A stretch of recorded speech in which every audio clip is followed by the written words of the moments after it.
तर इथे 5:05 झालेले आहे आणि मी इथे मोबाईल नंबर टाकून लॉग इन करतो। तर OTP हा मोबाईलवर आलेला आहे, तर तो OTP मी इथे टाकून घेतो।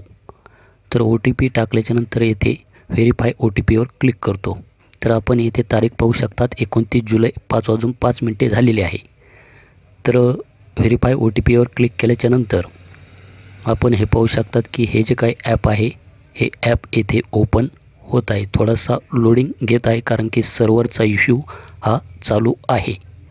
तर आपण पाहू शकतात की हे जे काही नारी शक्ती दूत ॲप आहे हे ओपन झालेले आहे आणि येथे आपण केलेले अर्ज याच्यावर जर क्लिक केलं तर सर्वेक्षण लोड करत आहे। तर थोडासा वेळ लागू शकतो यामध्ये कारण की सर्व्हरचा इश्यू आहे। तर इथे आपण पाहू शकतात की यापूर्वी केलेले अर्ज आपल्याला येथे दाखवले जात आहे।